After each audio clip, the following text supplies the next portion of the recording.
Welcome to the channel Edugrid foundation class 9 and 10। मेरे प्यारे बच्चों, डर का माहौल है क्योंकि सर बायोलॉजी याद नहीं रहती, सर कैसे करेंगे?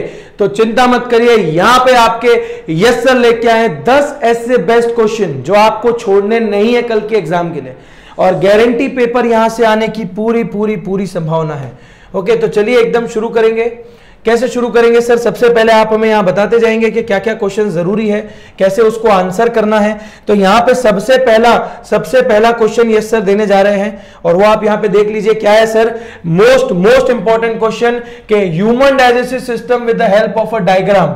अब देखिए भैया, ह्यूमन डाइजेस्टिव सिस्टम में तो सर ने सारे ही पार्ट्स को लेबल करना रख दिया है, तो हो सकता है कि कोई 4 पार्ट्स का लेबलिंग पूछ लिया जाए, कोई 2 पार्ट का लेबलिंग पूछ लिया जाए, हो सकता है कि आपको यहां पे लीवर का लेबलिंग देके पूछ लिया जाए कि बताओ इसका फंक्शन क्या है, ये क्या रिलीज करता है, कौन सा हार्मोन सिक्रीट करता है। तो ये पक्की बात है, ह्यूमन डाइजेस्टिव सिस्टम जब भी पूछा जाएगा डायग्राम तो भैया बनाना पड़ेगा, और डायग्राम से बच्चों आपका ज्यादा मैटर करता है लेबलिंग के, आप कितना अच्छा उसे लेबल करते हैं। लेबलिंग के साथ साथ सर जैसा कि आप देख सकते हैं यहां पे हमने डाइजेशन फूड इन स्टोमक है ना, कई बार कुछ क्वेश्चंस में आपको स्मॉल इंटेस्टाइन दिया होगा या तो स्टोमक दिया होगा, तो आपको डाइजेशन जरूरी नहीं है कि स्मॉल इंटेस्टाइन या स्टोमक में से भी आए, ईसोफेगस से वो कैसे फूड निकला उसके बारे में भी पूछ सकते हैं। ओके, या लार्ज इंटेस्टाइन में जाके क्या होता है वो भी पूछ सकते हैं।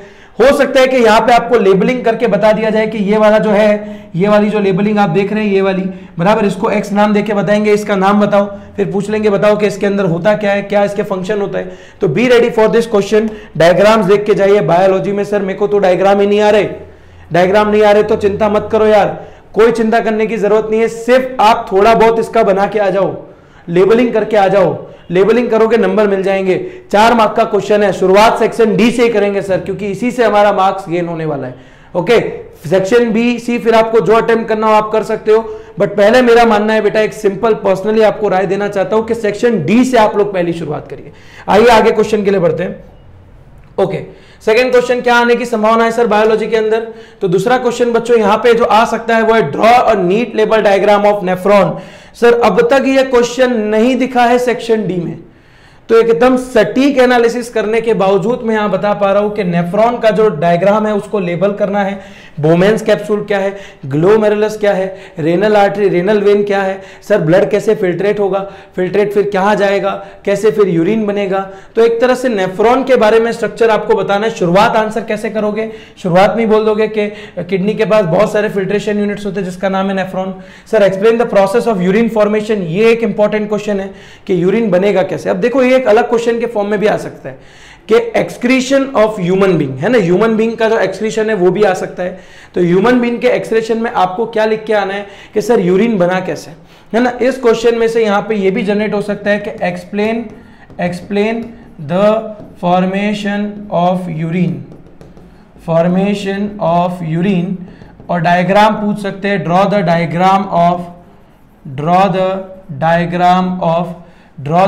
Diagram of human excretory system, इसका भी पूछ सकते हैं। ओके, तो कैसे लिखना है पेपर में अच्छे से? सर सबसे पहले शुरुआत करेंगे डायग्राम वाले क्वेश्चन से, डायग्राम बना देंगे। लेबलिंग करना is the most important part, labelling करेंगे। लेबलिंग के बाद सर ये भी बता देंगे कि कैसे उसके अंदर की प्रोसेस हो रही है। मेन की टर्म्स को, जो ग्लोमेरुलस है जहां पे आपने उसको फिल्ट्रेट करके बताया कि ग्लूकोज वगैरह क्या है, तो इन की टर्म्स को हाईलाइट कर दीजिए, इससे चेकर आपका पेपर बहुत अच्छा समझता है और उसको थोड़ी कम मेहनत करनी पड़ती है। जितनी कम मेहनत आपने करवाई चेकर को उतने नंबर पाने आसान है, बट ये सब डेकोरेशन का काम लास्ट में, हाईलाइटिंग का काम लास्ट में होगा sir. Okay, most important question जो आ सकता है, व्हाट इज फोटोसिंथेसिस, है ना। जाके लाइव लेक्चर देख लो, सर ने पढ़ाया हुआ है पूरा का पूरा कि एएलसी क्या होता है, सीएलसी क्या होता है बराबर, और आरसीसी क्या होता है। आप ये सब लिख के आएंगे उसके अंदर, और उसके पहले क्या लिख के आएंगे, इक्वेशन लिख के आएंगे फोटोसिंथेसिस का बराबर। CO2 और H2O की मदद से सनलाइट की प्रेजेंस में कैसे वो बना, वो सब आप यहाँ पे डिस्क्राइब करके आएंगे। तो पहले इक्वेशन बताएंगे, और यहाँ फिर इसमें थोड़ा बहुत ऑटोट्रॉफिक का भी ऐड कर देना कि plants are autotroph, they are capable to make their own food by the help of photosynthesis. Photosynthesis की डेफिनेशन दीजिए कि सनलाइट और क्लोरोफिल की प्रेजेंस में प्लांट्स फूड बनाते हैं। कहां बनाते हैं भैया? लीव्स में बनाते हैं। तो सर क्या होगा इक्वेशन? ये होगा, रॉ मटेरियल का यूज करते हैं carbon dioxide and oxygen, sorry carbon dioxide and water. फिर उसके बाद सर ये 3 इक्वेशन दीजिए। इक्वेशन के देने के बाद आपका ये आंसर खत्म हो जाएगा, और हम बढ़ जाएंगे आगे वाले क्वेश्चन पे कि क्या आने वाला है। तो आगे वाले क्वेश्चन में क्या है सर, यहाँ पे नेम द यूनिसेलुलर ऑर्गेनिज्म, भैया अमीबा की बात हो रही है यहाँ पे। तो सर अमीबा के बारे में बात करनी है यहाँ पे, how do they get nutrition explain. तो यूनिसेलुलर ऑर्गेनिज्म में आप अमीबा का लिख के आएंगे, अमीबा के ऐसे डायग्राम बना देंगे। डायग्राम बनाने के पहले सर आपने शॉर्ट ट्रिक में बताया था कि अमीबा के इस क्वेश्चन के अंदर हम दे देंगे सर आईडीए। क्या दे देंगे? शॉर्ट ट्रिक क्या दी थी सर आपने? आईडीए, है ना। सारी की सारी प्रोसेस को याद करवा दिया, ingestion, digestion, egestion, assimilation, absorption, ठीक है। अमीबा के इस आईडीए के साथ साथ सर हम यहाँ पे पी स्यूडोपोडिया का जिक्र करेंगे, फेक फिंगर लाइक प्रोजेक्शन। जब डायग्राम बनाएंगे, पहले डायग्राम होगा, फूड वैक्यूल बाहर होगा, फिर फेक फिंगर लाइक प्रोजेक्शन बता देंगे, फिर वो फूड वैक्यूल अंदर जा रहा है, फिर वो वेस्ट मटेरियल को बाहर कर रहा है। इस तरह से टोटल 4 आपको इसके अंदर डायग्राम बना के बताना होगा कि कैसे ये अमीबा अपना यानी यूनिसेलुलर ऑर्गेनिज्म अपना न्यूट्रिशन लेते हैं। ओके, लगभग आपका क्वेश्चन लाइव प्रोसेस से मैंने ज्यादा रखा है क्योंकि इसमें से आने की संभावना बहुत ज्यादा है। जैसा कि हमने आपको पूछा कि यहाँ पे यूरिन के बारे में आ सकता है, इस टाइप का क्वेश्चन जो है आप देख लीजिए, जरूर इसके आने की पूरी संभावना है। ये क्या है सर? किडनी है सर, यहाँ से जो डक्ट आ रही है सर ये यूरिनरी ब्लेडर है, बराबर सर। यहाँ पे फिर बाद में यूरिन का जो डिस्पोज ऑफ होगा तो यूरेटर है, ये यूरेथ्रा है। इस तरह से सारी चीजें आपको पूछी जा सकती है कि क्या है इसके फंक्शन और क्या है इसका काम, सब कुछ पूछा जा सकता है। डायग्राम बेस्ड क्वेश्चन अगर आते हैं, मेरी बात ध्यान से सुनिएगा, अगर आपको डायग्राम वाले क्वेश्चन आते हैं या सेक्शन डी या सी में ऐसे क्वेश्चन आते हैं जिनमें 3 क्वेश्चन 1-1 मार्क वाले पूछे हैं, तो आप पहले उन्हें अटेम्प्ट कीजिए क्योंकि उससे आपका टाइम बचेगा, सटीक बचेगा, कोई चिंता करने की जरूरत नहीं है। Don't fear when yes sir is here. थोड़ा लेट हो गए उसके लिए काफी क्षमा चाहते हैं बेटा, दिल में बहुत दुख हो रहा था, बहुत दुख हो रहा था कि इतना पढ़ाने के बाद अंत में कहीं हम चूक ना जाए, लेकिन आप बच्चों का साथ और सहकार था और ये क्वेश्चन के भी आने की पूरी संभावना है कि explain the structure of female reproductive system. अब आप फिर से बोलोगे सर मेरे को तो डायग्राम नहीं आता, तो भैया देखो सबसे मेन यहाँ पे हिंट डायग्राम का ही है। आप डायग्राम को थोड़ा देखते जाओ, सिर्फ देखते जाओ, थोड़ी बहुत चीजें याद कर लो उसके अंदर की कि क्या वो दिया हुआ है, बराबर। यहां से मैं एक और चीज कहना चाहूंगा, इस रिप्रोडक्शन चैप्टर से हाउ डू ऑर्गेनिज्म रिप्रोड्यूस से, बराबर, मैं चाहता हूं आप एक बार फ्लावर के जो पार्ट्स होते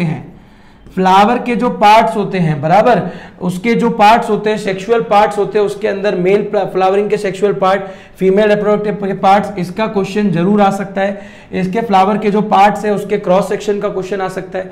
तो मेरे हिसाब से बेसिकली इन 2 पे आप अपना दाव लगा के जाइए, बराबर, क्योंकि इनको तो जरूर करके जाइए। ऐसा नहीं है कि फीमेल बोला है तो सर मेल को नेग्लेक्ट कर दे, समाज उसे नेग्लेक्ट कर देता है, नहीं, ऐसा नहीं करना है। आपको फीमेल बोला है तो मेल भी देख के जाना है बच्चों। ओके, तो यहां पे समझ के जाइएगा, बट इन क्वेश्चंस को मत छोड़िएगा, गारंटी इनमें से आने की पूरी संभावना है। ओके, अब देखिए यहां पे क्या बोला हुआ है, draw the schematic sectional view diagram of human heart. Most important board exam का भी हार्ट है, ये बोर्ड एग्जाम का भी दिल है, बराबर। तो सर ह्यूमन हार्ट क्या है, तो सर इसको कैसे डिस्क्राइब करेंगे, फिर बाद में सर्कुलेशन भी बताने बोला है। तो सर यहाँ पे कुछ नहीं करेंगे, सबसे पहले ना सर हम यहाँ पे इसका डायग्राम बनाएंगे। क्या बनाएंगे एग्जाम में सर? हम इसका डायग्राम बनाएंगे, बड़ा प्यारा सा।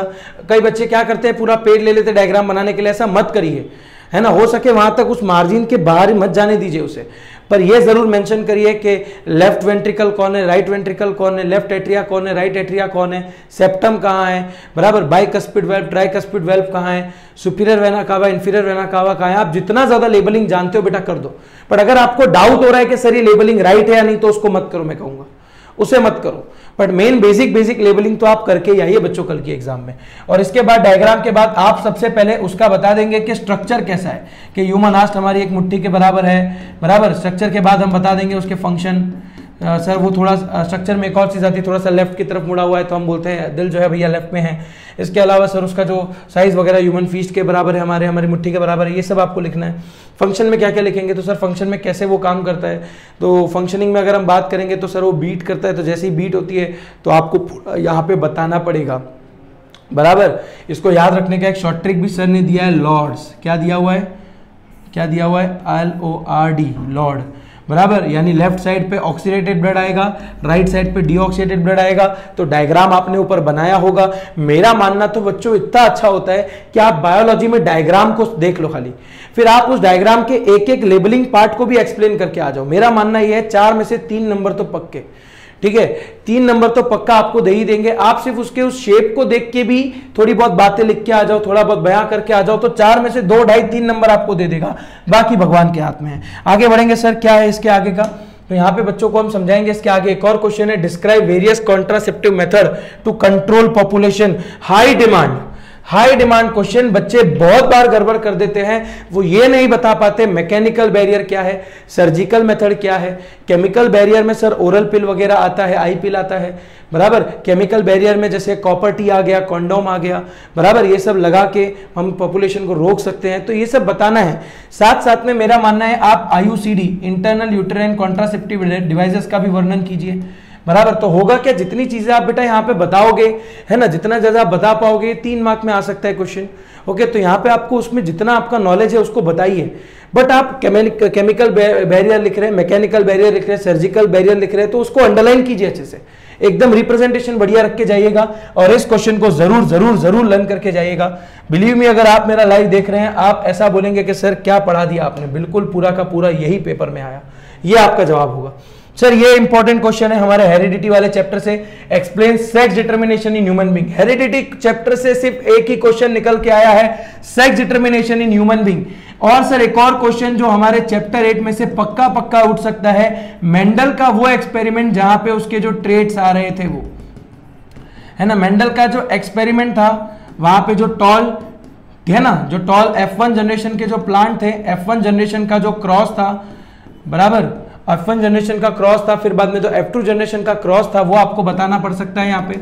फिर बाद में आप उसमें रेशियो बता के आ जाइएगा, क्या ना, कि कितने रेशियो के टॉल है, कितने के ड्वार्फ है। तो बस मेरे हिसाब से यही दो क्वेश्चन इंपॉर्टेंट लगते हैं हेरिडिटी में से मुझे, जो आने की पूरी संभावना है। ठीक है, तो आप इन्हें करके ही जाइएगा, पक्का करके जाइएगा।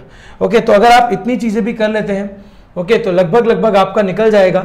और फिर यहाँ पे सर हमारे रिप्रोडक्शन वाले चैप्टर में से एक और मस्त क्वेश्चन निकल के आया है, बहुत ही मस्त क्वेश्चन निकल के आया है। असेक्सुअल रिप्रोडक्शन को मिस मत करना, मेरा मानना ऐसा है, असेक्सुअल रिप्रोडक्शन यहाँ पे आप सारे के सारे 5 उसके जो मेन होते हैं, बराबर, फिजन हो गया, बडिंग हो गया, हाइड्रा हो गया, स्पोर फॉर्मेशन हो गया, फ्रेगमेंटेशन हो गया, इन सबको देख लो, इन सबके डायग्राम देख लो। मेरा मानना है डायग्राम में से भी क्वेश्चन उठ के आ सकता है। और मेरा मानना तो ये भी है कि सर यहाँ पे सेक्सुअल एंड असेक्सुअल का difference between sexual and asexual reproduction का, सेक्सुअल एंड असेक्सुअल रिप्रोडक्शन का डिफरेंस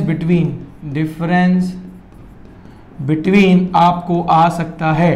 तो प्लीज उसको भी एक बार नजर मार के जाइएगा कि क्या डिफरेंस होता है, सिंगल पेरेंट इन्वॉल्व होता है, किसी में डबल होता है, बराबर, क्या जीन्स वेरिएशन करते हैं कि नहीं करते हैं, क्या क्या उसका एग्जांपल है। सिंपल ही होगा, अगर आपने टॉपिक मस्त पढ़ा है आप कर लोगे। बट मेरा मानना था कि आपको मैं शेयर कर दूं ताकि हमारे बच्चे कहीं भी अटकने चाहिए नहीं। और इसी तरह से आप देख सकते हो हमने यहाँ पे बायोलॉजी के भी 10 मोस्ट इंपॉर्टेंट क्वेश्चन कर दिए। तो बिल्कुल इसके अलावा अगर बच्चों को कोई डाउट है तो कमेंट सेक्शन में बताइए, yes sir is there for you guys. Okay, कल सुबह आप लोगों के लिए मैं एक शॉर्ट अपलोड करने जा रहा हूं, before you are going to exam please should short को सुन के जाइएगा। वो शॉर्ट स्पेशली आप लोगों के लिए, क्लास 10th के बच्चों के लिए मैं रिकॉर्ड करने जा रहा हूं। ओके, तो चिंता मत करिएगा, अपना एग्जाम पूरी ताकत से दीजिएगा। Best of luck for your exam. मिलते हैं इसी तरह अगले वीडियो में।